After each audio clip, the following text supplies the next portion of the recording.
When this kid gets hot, when he gets in a rhythm, look out. And look out for that as Georgetown beats the press and Vaughn makes them pay with a slam. Well, see.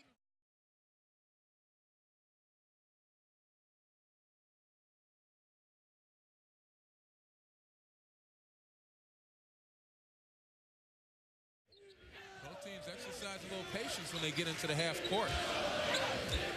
And particularly for Seton Hall, a team that, as we mentioned, has been in a bunch of games against the ranked teams in the Big East, only to fall short. Monroe, a good dish that time. Vaughn gets the slam and draws the foul. Now, see, that's one of the things Greg Monroe brings to the table. People think that he needs to be more assertive on the offensive end, but he's a guy that can create for others. Big man driving, dishing for the dunk.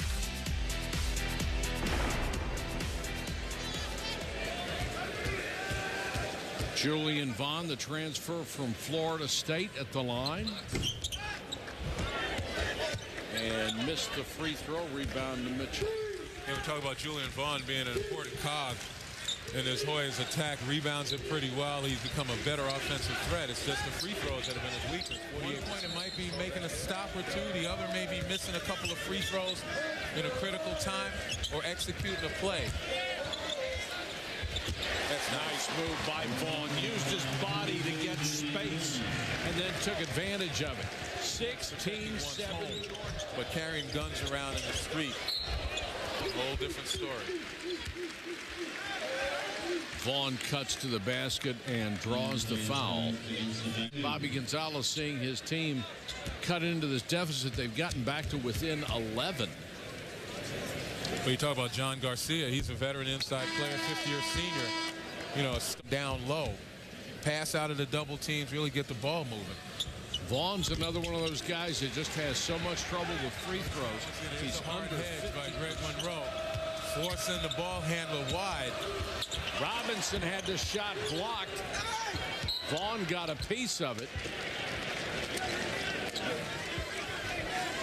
That's why Julian Vaughn is in there for rebounding and defense, and he has been doing his job. Get back into this game, and that's one guy who can get it done, but the shots have been difficult for him. Jeremy Hazel has been challenged every time he puts the ball on the floor, every time he elevates for a shot. Hope was rejected from the field, and a lot of it has to do with their ability to take the ball away from Seton Hall, get in the open floor, and score. Julian Vaughn again, and Len, I think Vaughn has been a big part of this transformation of the Georgetown basketball team from the start of the season. He has 11 points tonight. We both remember him from Florida State where he showed so much promise. Yeah, and that's what happened when he transferred here, not having to sit out a year because he did it for personal reasons. Started off slowly for Georgetown, but he's now incorporated himself into the offense, averaging 8 points, 6 rebounds a game, and just playing with so much more confidence. And as I said, kind of an unsung hero because he's more of a physical player. He takes a lot of pressure. For 22, he's a dead man. Yeah, he actually blocked a bullet that was aimed at him. He took a couple.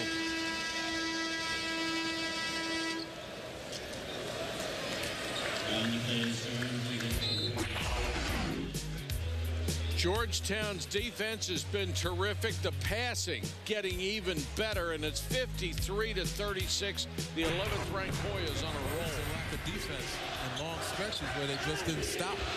Well, they're going to fall to 1-4, barring some kind of a miracle here. And you're not going to see it happen tonight as Julian Vaughn gets another slam. Getting everybody involved. Just an outstanding game. Georgetown is ascending. Well, one of the things that we mentioned at the beginning of the game is when we saw Georgetown earlier this year against Temple, they did not have a very good game. They were not that impressive. The last few ball games, they have gotten more and more impressive. Tonight, I thought they played exceptionally well. Well, they got a lot of people involved. I mean, you look at what Julian Vaughn did in this ball game. Solid defense, able to score down low in critical times in order to push out this lead. Jason Clark broke the game open with his ability to shoot jump shots. So they're getting more people involved, not just Chris Wright, Austin Freeman, who's kind of carried them over the last few games, and Greg Monroe, who didn't have a particularly strong offensive game because he was in foul trouble. Georgetown has proven that they have a couple of more guys, particularly guys who can either come off the bench or starters who are able to take the pressure off.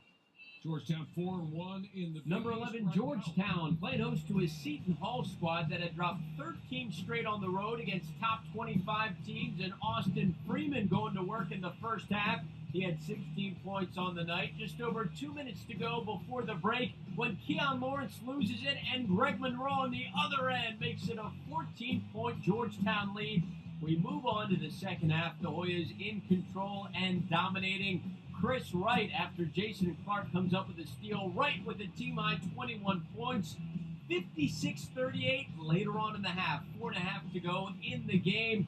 Clark, 4 for 4 from downtown. The Hoyas blowing out the Pirates, and then with less than 2 minutes to go in the contest, Julian Vaughn to Monroe, back to JV as the Hoyas take down the Hall. Julian Vaughn to Monroe, back to JV as the Hoyas take down the Hall, 85-72.